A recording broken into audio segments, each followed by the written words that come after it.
What exactly did feeling clean mean on the Nile 3,000 years ago? Well, you would have to envision an early morning in Egypt, where sunlight hits mud brick walls until a jug tilts and water splashes into a copper bowl. First, someone washes their entire body head to toe before eating bread. They also rub oil on dry skin so it won't crack in the hot sun. Further protection consists of drawing a dark line around the eyes to block the glare and keep flies away. People do this every day because staying clean shows respect for yourself, your neighbors, and the gods. Skincare wasn't just about looking good, it was about staying safe and comfortable. After washing, people rubbed on plant oils and sticky resins to protect their skin. Honey could help soften rough scars, whereas oils made from plants like lotus helped calm dry spots. Feet and shins needed extra care because many people walked barefoot or wore simple sandals. The ground could be hot and the paths were rough. A thin coat of oil after a quick rinse helped stop skin from cracking. It also made it easier to wipe dust off later. Smelling clean mattered too. Perfumers mixed oils with sweet and spicy smells like cardamom, cinnamon, mint, frankincense, and myrrh. One famous blend was kaifi, a thick, rich scent often burned in temples during evening rituals. At home, people used cheaper mixes for everyday life. And of course, deodorant didn't even exist back then, or at least in the form of a stick. People made pastes from plant material and fat and put it on sweaty spots. Some mixes had no smell, and some were made with stronger scents like cinnamon or frankincense. At parties, art sometimes shows waxy cones on people's heads. Many experts think those cones stood for perfume, but it's not fully clear if people really wore cones that melted all night. Either way, big gatherings were meant to smell sweet. Hair care was about solving real problems. Lice were common, so many people shaved their heads. A shaved head was easier to wash and stayed cooler. Then they wore wigs. If a wig got dirty or had lice, you could replace it. Some wigs were made from human hair, and later, some used other hair like horsehair. Rich people could own different wigs for different days, and some wigs had beads or metal details worked into the braids. Poorer people often used headcloths or simple wigs made from plant fibers. A clean scalp under a clean covering helped keep pests away. Mouth care was part of daily life too. People used chew sticks that frayed at the end, turning into a soft brush. They also used simple tooth powders made from things like salt, dried plants, and strong-smelling herbs. You dabbed a little on the stick, and your saliva turned it into a paste. You scrubbed, then spit. For fresher breath, some people used small honey sweets mixed with spices and herbs, like frankincense and cinnamon, especially after meals or before meeting someone. Teeth still had problems though. Bread could be gritty because tiny bits of sand could end up in flour, and that wore teeth down over time. Even so, people tried to fix teeth with the tools and skills they had, using simple splints, fillings, and basic bridges. Hands and nails mattered as well. In royal courts, there were workers whose job included nail care. They trimmed nails with small blades, smoothed them, and sometimes used perfume. Outside the palace,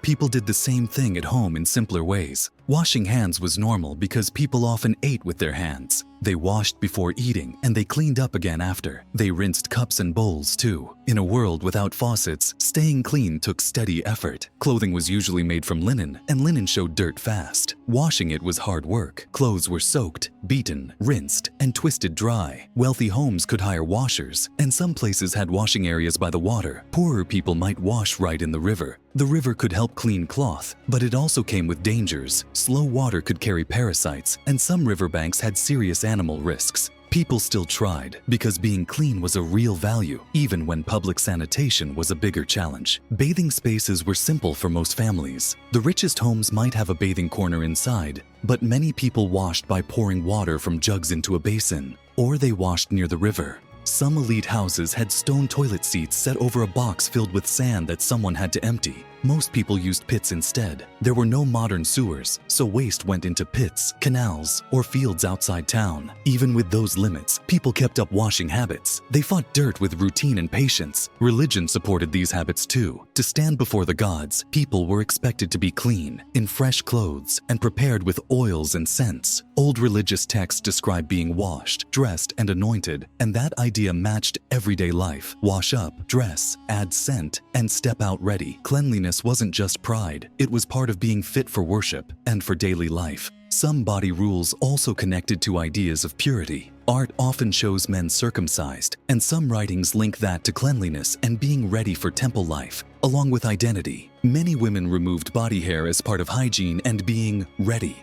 These were not the only things that mattered, but they fit into the same big idea: keep the body in order and show respect. Medicine blended prayer with real attempts to solve problems. Healers used purging medicines to clean the inside, and castor oil shows up often in records. Enemas were also common, and there were even specialists for problems in that area. Not every cure would work by today's standards, but Egypt had a strong habit of trying things, writing them down, and reusing what seemed to help. Doctors recorded recipes and case notes. Families kept home tips. Midwives used basic checks too. One famous test said a woman could urinate on barley and emmer seeds, and if they sprouted, she was likely pregnant. Modern research suggests this could work sometimes because hormones in urine can affect seed growth. People didn't talk about hormones, but they paid attention to patterns. Mosquitoes were a constant problem. People used bed nets, and some homes were built to catch breezes that made rooms less buggy. Smoke helped drive insects away. Oil on the skin could help too. The goal was simple: stop bites, avoid sickness, and keep going. It wasn't perfect, but it was a plan. Kitchen life shaped hygiene as well. Making bread started with grinding grain, often in open spaces like courtyards or rooftops.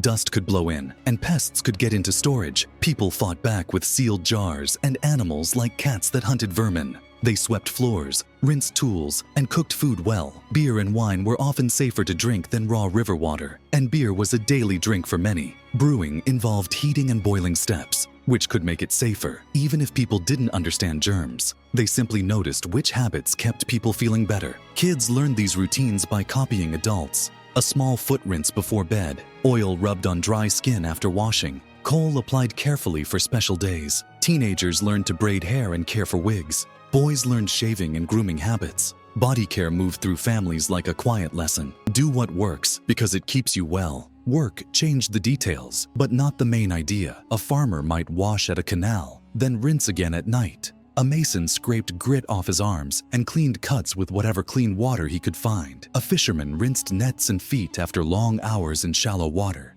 A soldier kept leather oiled so it wouldn't crack and might clean a wound with wine because that's what he had. A priest washed and shaved body hair before dawn rituals. A temple singer perfumed hair and hands before a ceremony. The rules stayed the same. Keep your body and tools clean enough to do your job. Feasts raised the standard. Guests arrived washed, oiled, and well-dressed. Servants poured water over hands at the door. Between courses, they brought water again. Perfume hung in the air. Wigs looked glossy, and eye lines were sharp. Even the food setting pushed cleanliness. It wasn't just show. It felt good, and it matched what people believed was proper. Even death didn't end these habits. Tombs include cosmetic spoons, kohl tubes, razors, tweezers, and jars for oils and perfume. Bodies were washed, painted, and anointed. The message was clear: present yourself well for the next world. And the living tried to do the same in this one. Now zoom out and picture a city waking up. Narrow streets, busy courtyards, jars of water, basins and rooftops used for sleeping on hot nights, neighborhood shrines with incense, wells and river stairs full of people at dawn and dusk, a barber in a lane shaving heads to help clients stay cool and avoid lice, a laundry worker rinsing cloth by the water, a perfume seller warming oil and stirring in resin, a dentist shaping a simple splint near a window.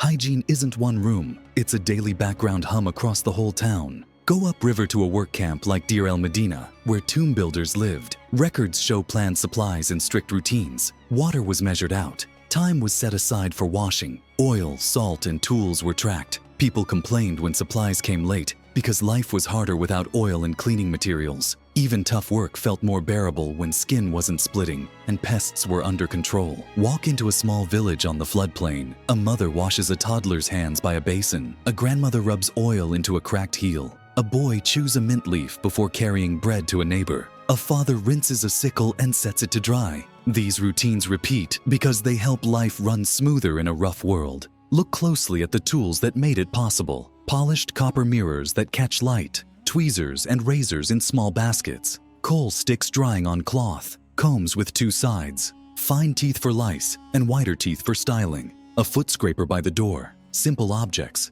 but together they show a culture that cared about cleanliness and comfort. Not everyone agreed on what was too much. Some people likely argued about strong perfume every day versus only for feasts, or whether wigs should be plain or show off rank with beads. or how often a priest needed to shave. Those debates proved something important. People thought about hygiene and grooming all the time because it touched work, health, religion, and status. Food work tied in too. Bakers tried to make flour cleaner. Brewers learned to keep vats from going bad. Fish sellers rinsed boards and knives. Market inspectors checked quality and fairness. Not everyone followed rules, but enough people did to set a normal standard. Clean stalls attracted buyers, and clean tools lasted longer. Seasons changed the routine. After the flood, water was easy to find, so washing was easier, but mosquitoes were worse. In dry months, dust stuck to skin and floors, so oil and cloth helped keep it off. In cool months, bathing water felt cold at dawn, so people warmed it in the sun. They didn't stop washing, they adjusted.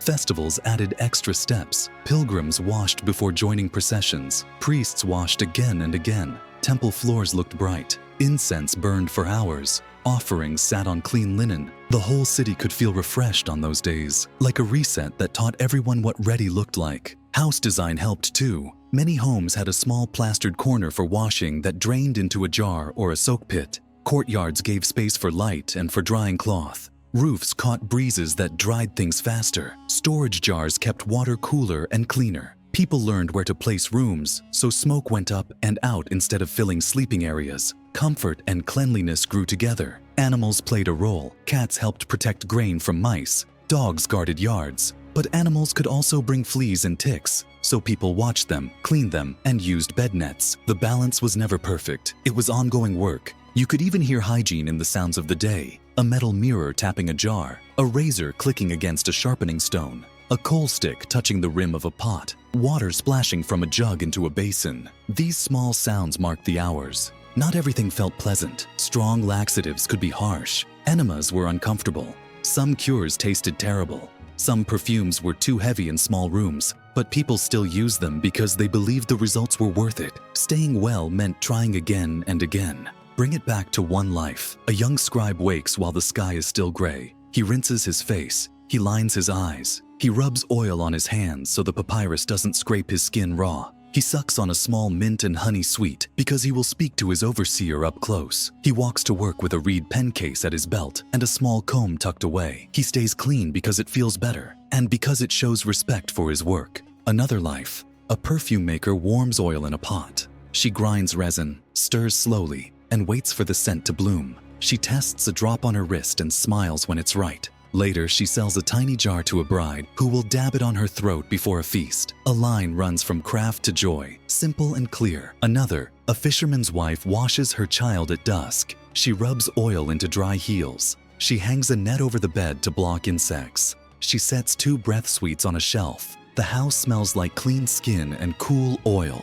Wind hums through the doorway mat. The day ends the way it began. Water, care, and small routines that keep life steady. So what's different about hygiene in the past? You see real people rinsing over basins, using oils to protect skin, wearing wigs to handle lice, lining eyes for comfort and care, and making habits that help them feel fresh and ready. They didn't have modern taps or drains, but they had tools, recipes, and the will to use them. Cleanliness in ancient Egypt was not a luxury for the few. It was a daily promise for many. Mainly wash what you can, as it shows you respect the table, respect the shrine, and above all, help the body do its work. Also, it helps the soul feel good on the in and out. That's why archaeologists find washing bowls in tombs. That's why kohl sticks are placed near mummies. That's why small perfume spoons shaped like swimmers are still found till this day. Thanks for making it to the end and comment your thoughts on how hygiene has evolved since then.